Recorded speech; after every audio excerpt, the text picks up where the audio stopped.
Eu saúdo a todos vocês com a paz do Senhor Jesus, que a presença do Senhor Jesus nos abrace nesta noite, que a presença do Senhor Jesus esteja na nossa vida, no nosso coração. Nós sabemos que Jesus está aqui e nós louvamos a Tua presença, Senhor, porque Tu estás conosco. Seja bem-vindo nessa noite, seja bem-vindo na nossa vida. Nós sabemos que podemos sentir o Teu poder, a Tua graça, a Tua vida, o Teu amor. Nós podemos sentir o Teu cuidado, nós podemos sentir a Tua glória, Senhor. Ainda que os meus olhos não possam Te ver, eu posso Te sentir. Sei que estás aqui. Ainda que as minhas mãos não possam Te tocar, Teu rosto, Senhor. Sei que estás aqui.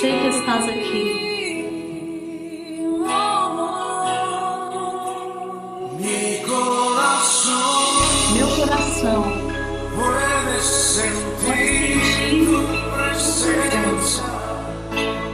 Tu estás aqui. Tu estás aqui. Posso sentir Tua majestade. Tu estás aqui. Tu estás aqui. Aleluia. Meu coração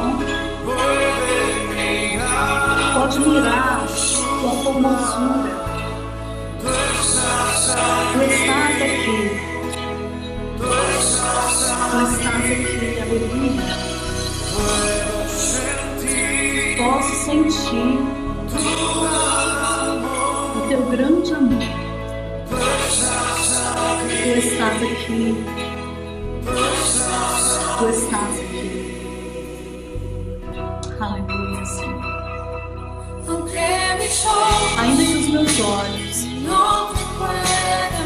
não possam não Te ver, eu posso sentir. Sei que Tu estás aqui. Ainda que as minhas mãos não podem tocar Teu rosto, Senhor. Sei que estás aqui.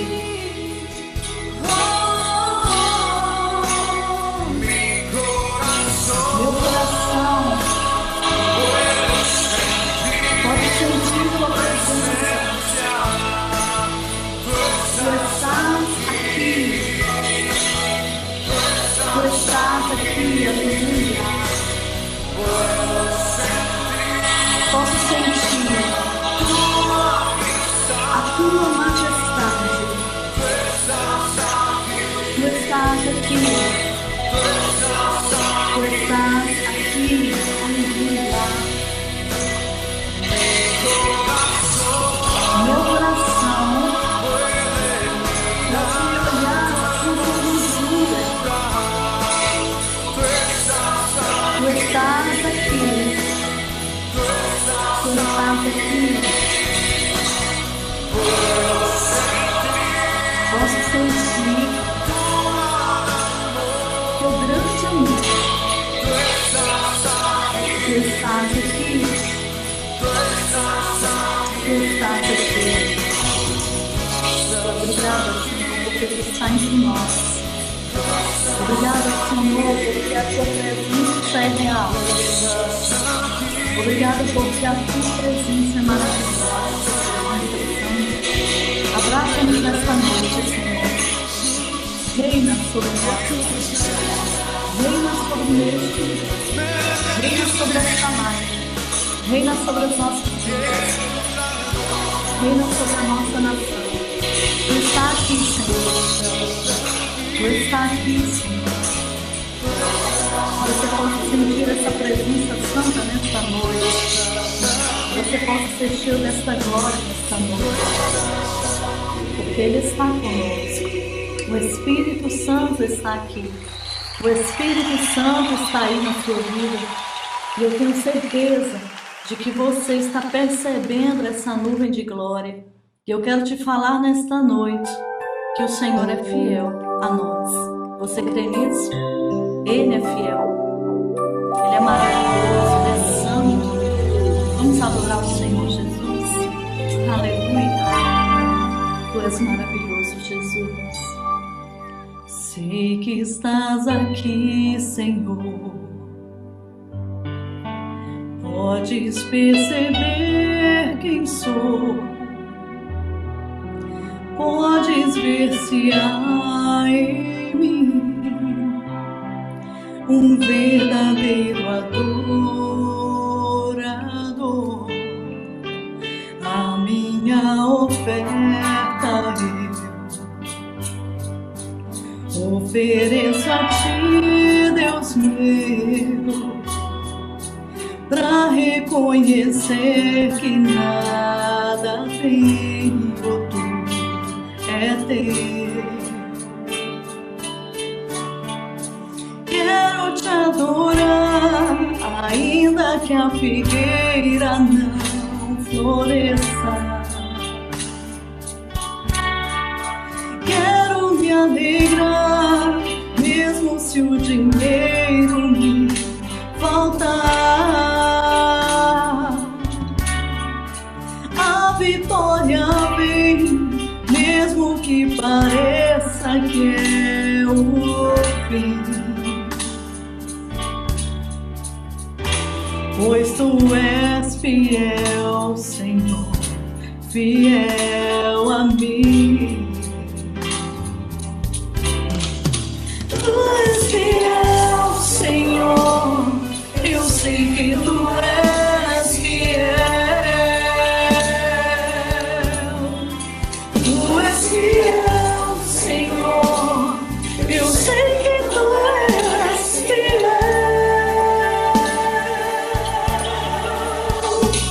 E ainda que eu não mereça, permaneces assim.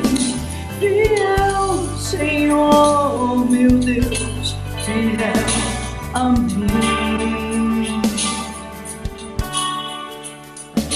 Fiel, Senhor, meu Deus, fiel a mim. Aleluia. Tu és maravilhoso, Jesus. A minha oferta eu ofereço a ti, Deus meu, pra reconhecer que nada tenho, tu é teu. Quero te adorar, ainda que a figueira não floresça. Quero me alegrar, mesmo se o dinheiro me faltar. A vitória vem, mesmo que pareça que é o fim. Pois tu és fiel, Senhor, fiel a mim.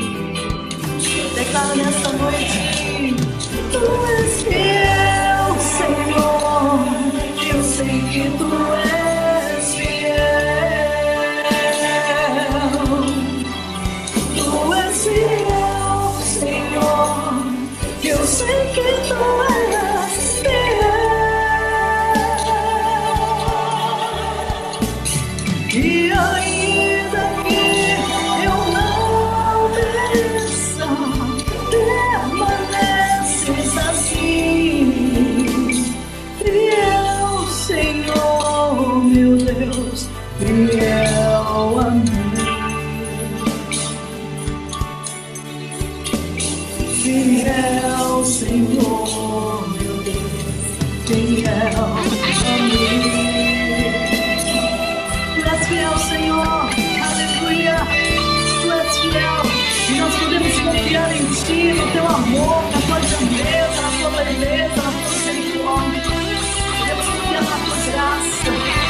Podemos confiar na tua vida, papai.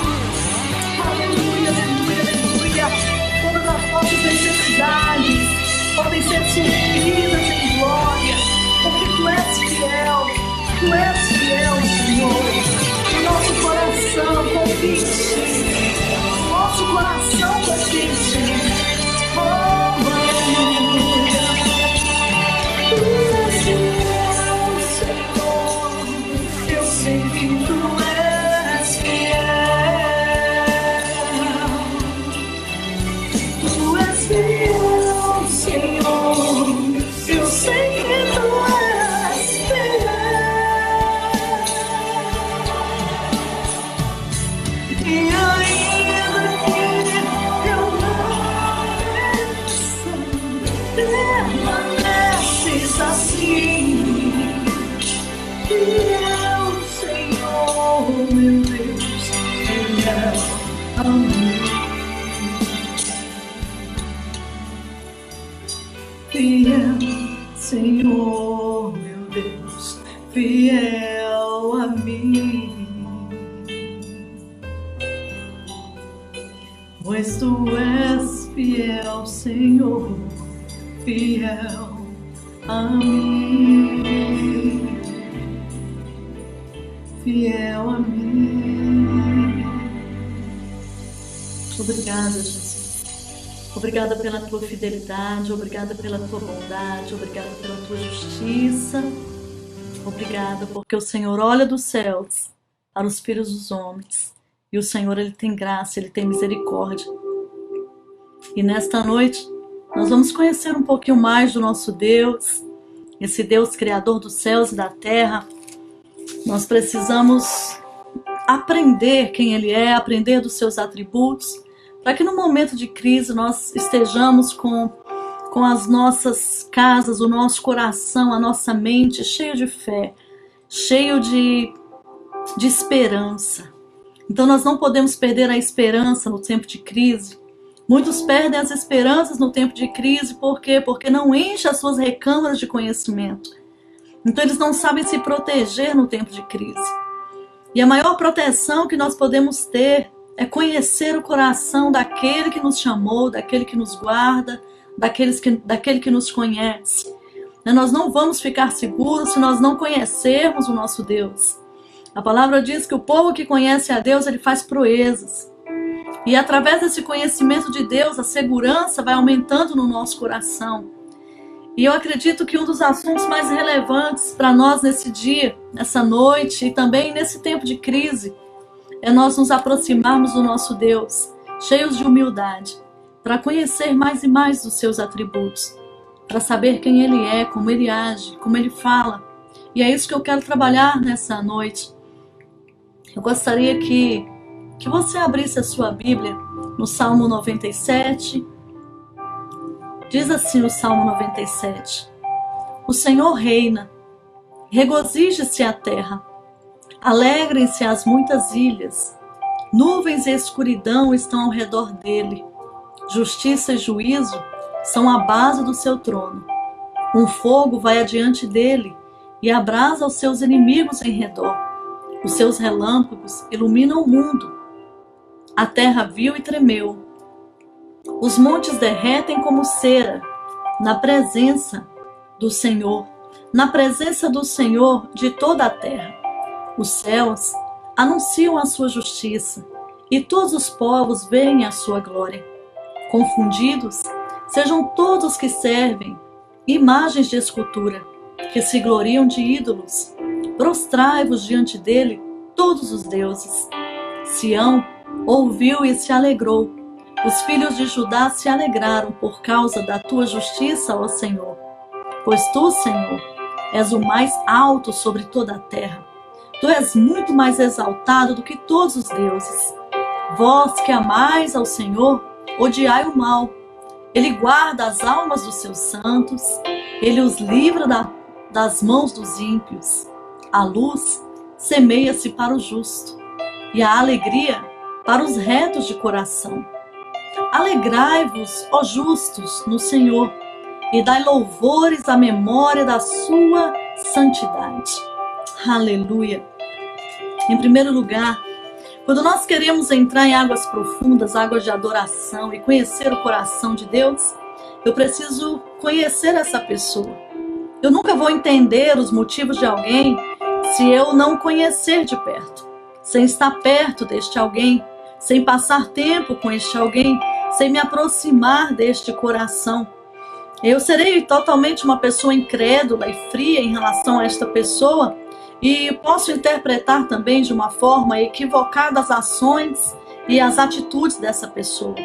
Então, nós vamos nos aproximando de Deus e nós vamos adquirindo as qualificações dele no nosso caráter. Nós vamos nos sentindo mais seguros, mais firmes, mais fortes. Nós começamos a comungar com esse Senhor Todo-Poderoso através de Jesus. Jesus é o caminho, a verdade, a vida. Ninguém vai ao Pai a não ser por Jesus. E quando nós aceitamos Jesus como nosso Senhor e Salvador, Ele é a porta. E a partir dele nós conhecemos e começamos a nos aproximar do coração do Pai.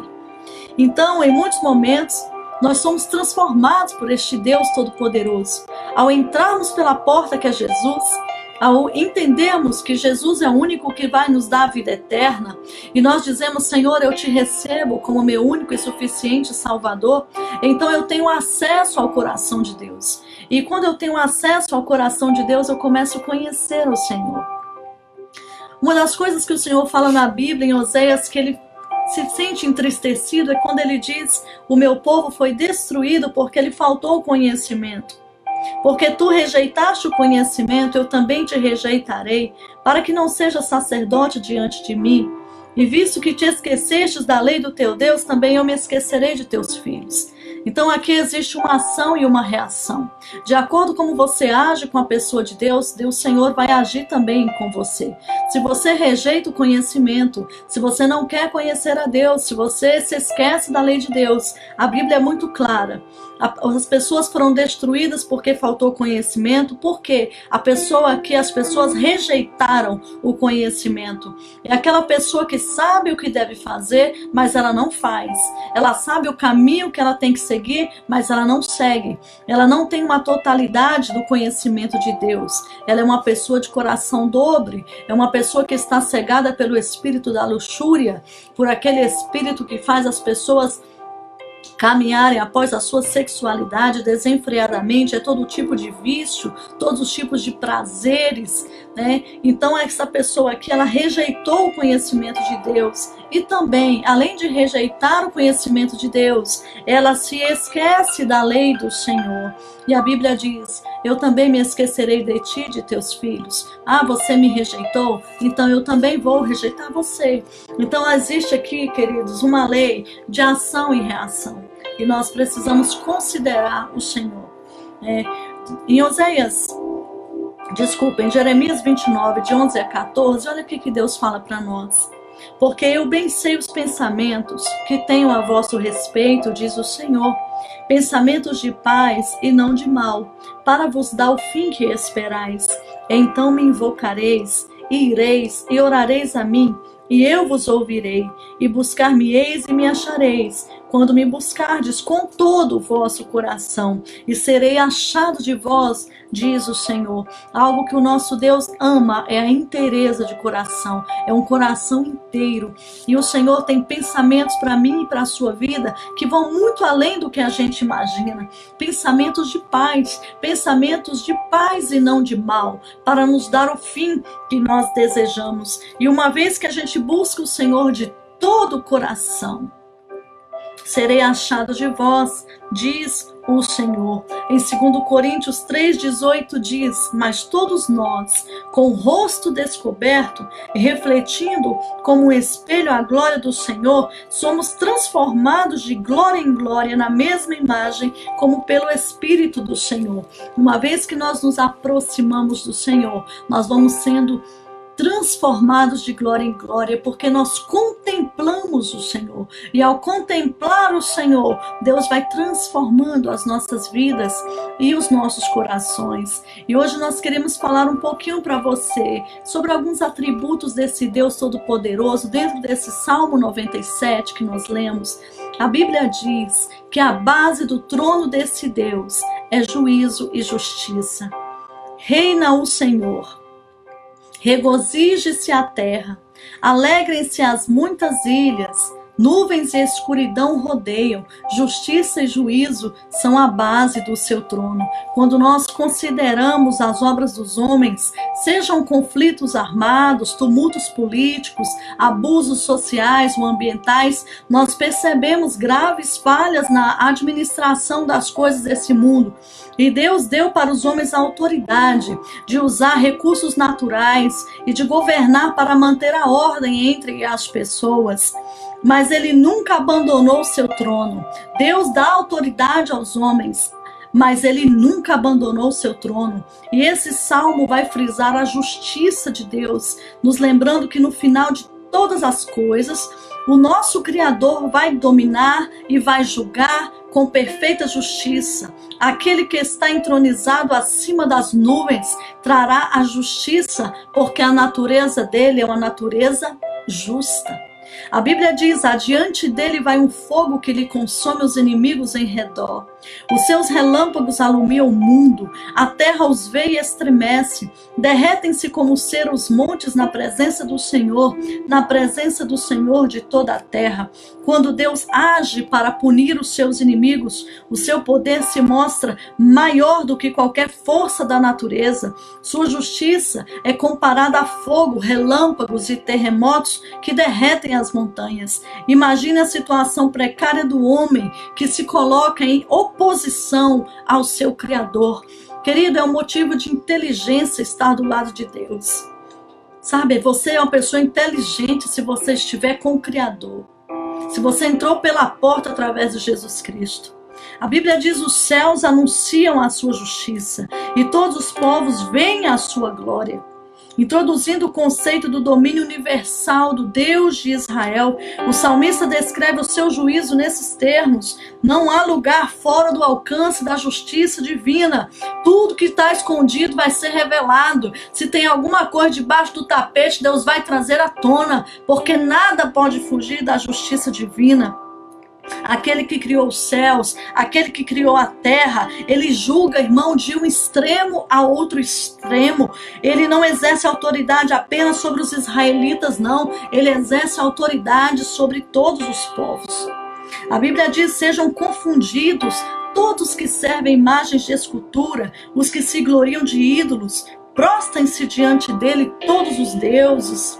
Sião ouve e se alegra, as filhas de Judá se regozijam por causa da tua justiça, ó Senhor, pois tu és elevado acima de todos os deuses, aleluia. E a implicação natural da doutrina bíblica monoteísta, que é isso? É um só Deus que nós servimos, né? Então a implicação natural da doutrina bíblica é a condenação de todas as formas de idolatria.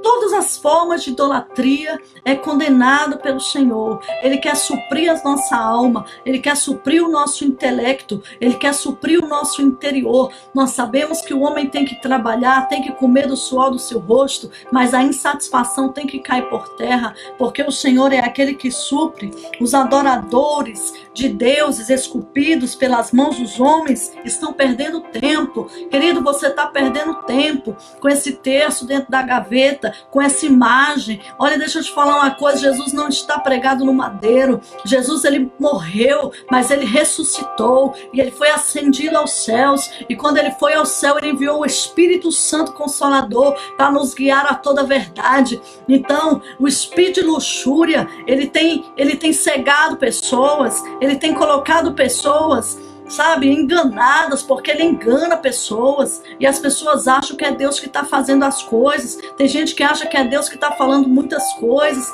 Deixa eu te falar uma coisa: se o que você está ouvindo não está embasado na palavra, pode jogar no lixo, porque a palavra de Deus é única, tem que estar embasado na Bíblia, tem que estar aqui. A Bíblia é uma peneira, sabe? A gente tem que ir por ela para a gente conhecer o nosso Deus. Então, assim, Deus de Israel, ele não é um entre vários deuses, não. Ele é o único Deus. Ele dizia, eu sou o Senhor.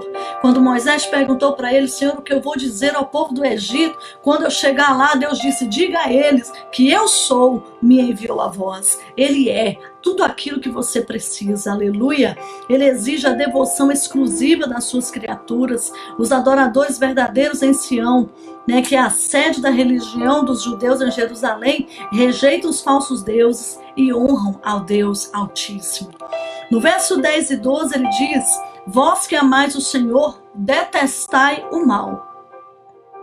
Ele guarda a alma dos seus santos, livra da mão dos ímpios, recebe essa promessa. Deus guarda a alma dos seus santos e Deus te livra da mão dos ímpios. A luz difunde-se para o justo e a alegria para os retos de coração. Alegrai-vos no Senhor, ó justos, e dai louvores ao seu santo nome. Em contraste com o juízo que desce das escuras nuvens em relâmpagos e terremotos, a luz do Senhor brilha sobre os justos, dando-lhe motivo de celebrar sua alegria nos louvores dirigidos a Deus. Então, para Israel e todos os outros povos do mundo, Deus está entronizado e as bases do seu trono é justiça e juízo. Ele merece reverência, queridos, ele merece adoração de todas as suas criaturas. Esse Deus, ele é um Deus santo. E a santidade de Deus é um daqueles atributos desconfortáveis que nos lembra como nós somos diferentes de Deus. A santidade de Deus é a sua pureza intrínseca e transcendente, o padrão de justiça ao qual todo o universo deve se conformar. Deus não se coaduna com qualquer modelo criado pelos homens, ele é o modelo. Portanto, quem tem que se conformar com o padrão é a criatura, quem tem que adorar é a criatura, nós que temos que reverenciar a Deus. A santidade de Deus, meus amados, é o centro dos atributos de Deus, de todas as suas coisas em essência. Deus é santo. Quando a gente lê Êxodo 15, quando Moisés canta para o Senhor, olha o que ele diz. Então cantou Moisés e os filhos de Israel este cântico ao Senhor, e falaram dizendo, cantarei ao Senhor. Ele não reconhece distinções de pecado, não tem uma unidade de medida para o pecado. A Bíblia diz que não há um justo sequer, pois todos pecaram e destituídos estão da glória de Deus. E nós ofendemos a santidade de Deus. Há diferença entre as consequências do pecado, mas não há diferença em sua essência. Pecado, irmão, é pecado. Então nós que precisamos nos ajustar a vontade de Deus. Quando nós nos deparamos com a santidade de Deus, algo ocorrerá. Quando o profeta Abacuque descobriu a santidade de Deus, olha o que ele disse. Em Abacuque 3,16. Meu ventre se comove, tremem os meus lábios, entra a podridão nos meus ossos. Quando ele descobre a santidade de Deus, ele não tem tempo de acusar ninguém. Ele não tem tempo de apontar o dedo para ninguém. Ele não tem tempo de ficar procurando pecado nas pessoas. Sabe, quando ele se depara com a glória de Deus, com a santidade de Deus, ele diz assim, o meu ventre se comove. Os meus lábios estão tremendo. Entra a podridão nos meus ossos. Jó, quando ele se depara com a glória de Deus, com a santidade de Deus, em Jó 44, olha o que ele diz. Eu sou indigno, que responderei eu? Ponho a minha mão na boca, por isso me abomino no pó e na cinza. Eu quero te lembrar que Jó, segundo o parecer de Deus, ele era um homem reto, ele era um homem íntegro. Então assim, quando ele se depara com a santidade de Deus, ele fica nesse estado, sabe, de quebrantamento, nesse estado de indignidade. Eu não sei se já aconteceu com você, de você entrar dentro de uma igreja. Já aconteceu isso comigo. Eu entrei na minha igreja ali na Ceilândia Sul, e a glória de Deus, irmãos, estava tão forte no ambiente, eu comecei a tremer, eu comecei a me sentir indigna de estar ali, sabe? Por causa da santidade de Deus. Então não tem ninguém que vai se deparar com a santidade de Deus e a soberba vai tomar conta. Ninguém vai se deparar com a santidade de Deus, você vai ficar arrogante. A gente se sente indigno, porque ele é santo, santo, santo. Isaías, quando se depara com a santidade de Deus, que Isaías, ele depois da morte do rei Uzias, ele viu o Senhor assentado num alto e sublime trono, as abas das suas vestes enchiam o templo, os serafins estavam por cima dele e clamavam: Santo, Santo, Santo é o Senhor dos exércitos, e naquela hora a casa se enchia de uma fumaça. Sabe o que ele disse? Ai de mim que vou perecendo. Sabe o que ele está dizendo? Eu estou em pedaços. Eu fui despedaçado. Então, assim, quando você se encontra face a face com Deus, ele afeta a sua autoestima. Sabe, você descobre que você não era quem você pensava ser. E você descobre que você precisa melhorar. Muitos da igreja brasileira estavam achando que estava tudo tranquilo.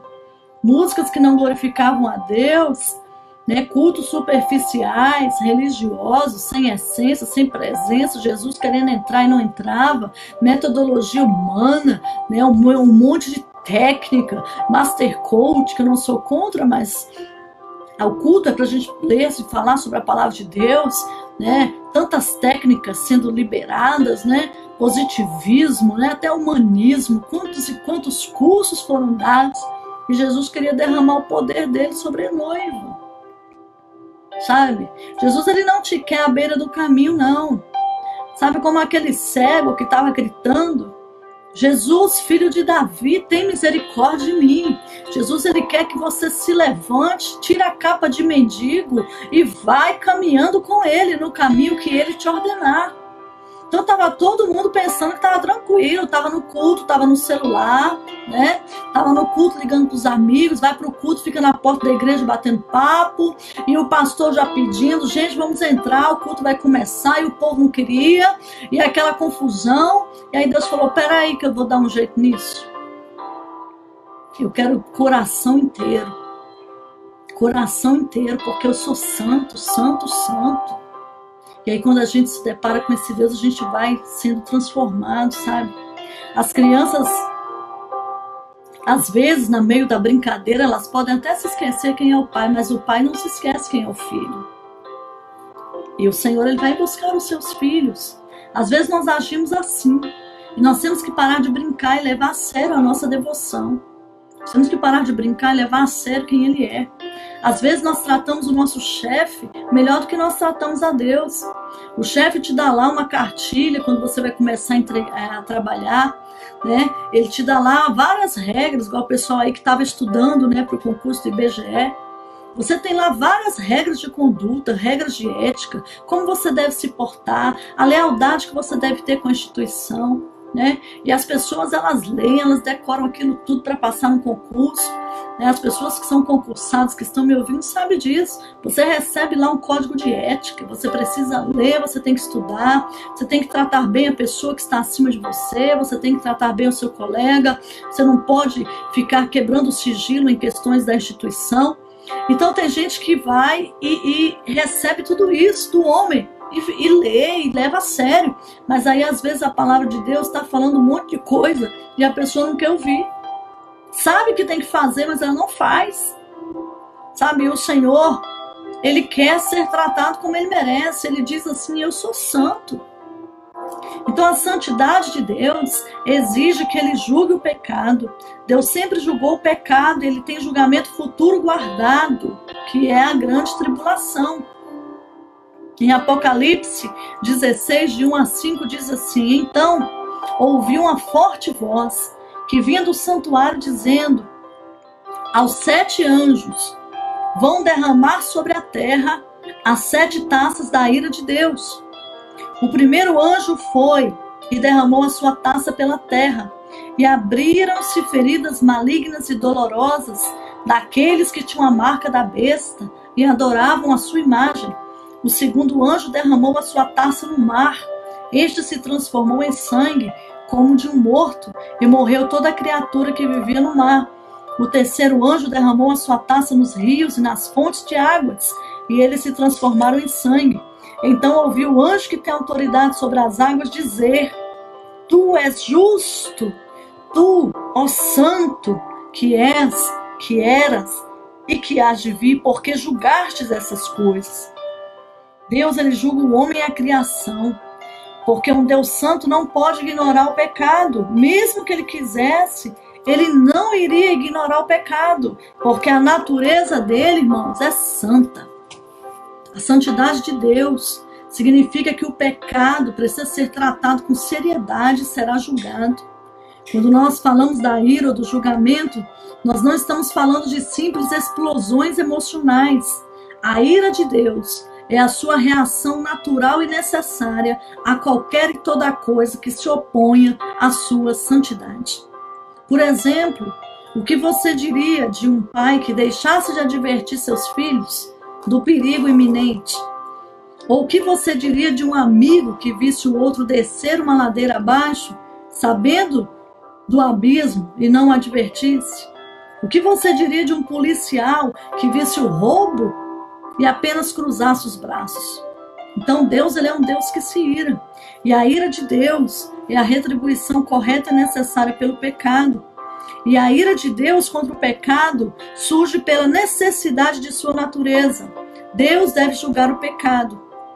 Das suas narinas subiu fumaça. Salmo 18:8. Êxodo 34:7. Deus não tem um culpado por inocente. Deuteronômio 32:41. Se eu pegar a minha espada reluzente e travar o juízo na minha mão, farei tornar a vingança sobre os meus adversários e recompensarei os meus aborrecedores. Tem gente que aborrece a Deus.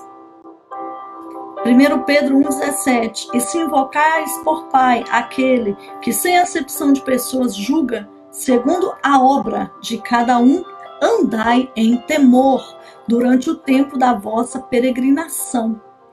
Então as palavras gregas para ira é igual a desprazer intenso de Deus para com o pecado e seu julgamento contra o mesmo. Então a ira de Deus é uma de suas qualidades perfeitas.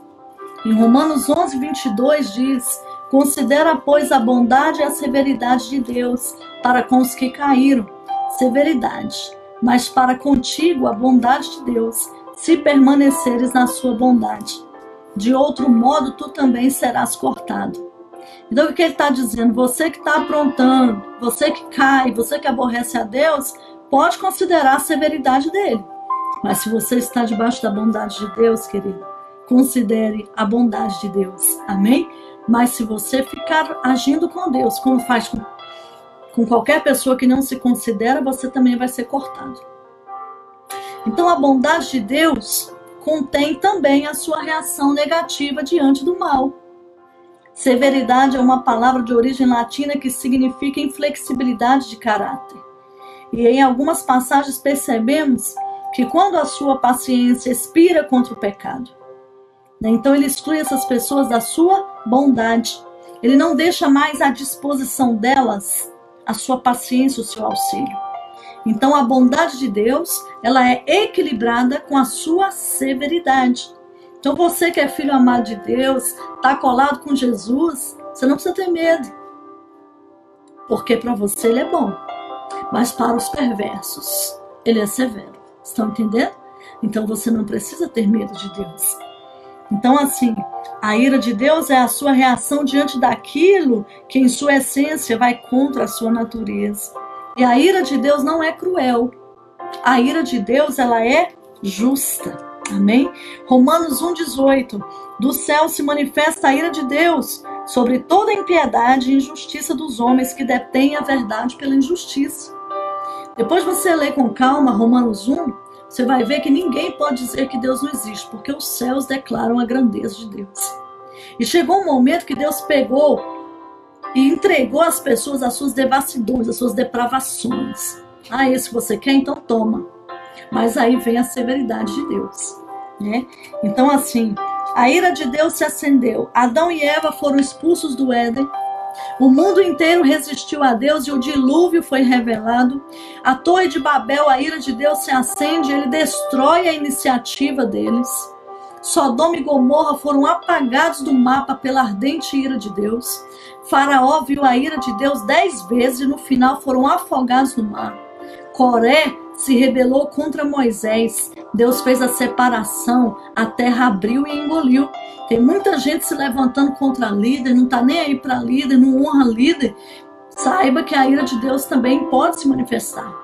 Nem mesmo Jesus pode evitar a ira de Deus. Deus se ira todos os dias. Tem isso na Bíblia, bispa? Tem. Salmo 7, versículo 1. Então, irmãos, o julgamento de Deus, ele é absoluto. A santidade de Deus, ela é terrível. O nosso Deus é um fogo consumidor. Hebreus 12, 29. Não diz que ele era um fogo, não. Ele é um fogo consumidor. Agora, hoje. Então nós estamos lidando com um ser extremamente santo. E ele exige ser levado a sério. Aleluia! Por causa do pecado de Caim, os seus descendentes foram amaldiçoados. Por causa de um pecado de Moisés, ele foi proibido de entrar na terra prometida. Por causa do pecado de Eliseu, ele ficou leproso. Por causa do pecado de Ananias e Safira, eles foram mortos. Isso é fogo consumidor. E a santidade de Deus, ela é direcionada contra o pecado. Mas Deus ama o pecador. A questão de Deus e da sua santidade deveria nos deixar impressionados, porque a Bíblia diz que quando Deus desceu sobre o Monte Sinai, irmão, o monte tremeu.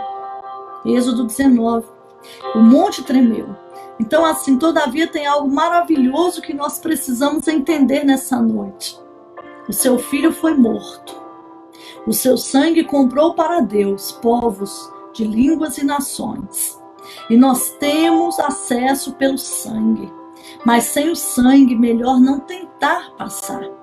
Não se entra na casa do presidente da República sem ser convidado, sem pedir licença, porque ele é o presidente, ele representa a nação. E com Deus não é diferente. O tabernáculo, ele tinha 3 cortinas. Uma cortina pendia diante da entrada externa, que era o pátio. A outra cobria a entrada do local sagrado, onde eram feitos os sacrifícios. E a terceira bloqueava a entrada que dava para o Santíssimo Lugar, onde a presença de Deus estava. Somente o sumo sacerdote poderia entrar ali uma vez no ano. Mas em Hebreus 9, 11 e 12 diz assim: vindo Cristo, sumo sacerdote dos bens futuros, por um maior e mais perfeito tabernáculo, não feito por mãos, isto é, não desta criação, nem por sangue de bodes e de bezerros, mas pelo seu próprio sangue, entrou uma vez no santuário, havendo efetuado uma eterna redenção. Assim Cristo, oferecendo-se uma vez para tirar os pecados de muitos, aparecerá uma segunda vez sem pecado aos que o esperam para a salvação. Em Apocalipse 1:5, e da parte de Cristo Jesus, a fiel testemunha, o primogênito dos mortos, o soberano dos reis da terra, aquele que nos ama e pelo seu sangue nos libertou dos nossos pecados. Diga: o sangue de Jesus me liberta dos meus pecados. Em 1 João 1:7, se porém andarmos na luz como ele mesmo está na luz, temos comunhão recíproca uns com os outros, e o sangue de Cristo, seu Filho, nos purifica de todo o pecado. Queridos, nós não fomos comprados com bens perecíveis, como a prata e o ouro. Nós fomos resgatados da nossa vã maneira de viver, que nós recebemos por tradição dos nossos pais. Fomos resgatados pelo precioso sangue de Cristo, o Cordeiro imaculado e sem defeito, aquele que foi predestinado para a criação do mundo. Isso significa que se não fosse o sangue de Jesus, nós já teríamos sido mortos. Mas pelo sangue de Jesus, nós temos acesso ao Santo dos Santos. Então você que está debaixo desta palavra, desta promessa, que você possa entrar no Santo dos Santos nesta noite e entender que o sangue de Jesus te restaura, que o sangue de Jesus quebra as cadeias do seu ser, que o sangue de Jesus te cura, que o sangue de Jesus te perdoa e que o sangue de Jesus nos protege desta ira, porque o Senhor é santo, santo e santo.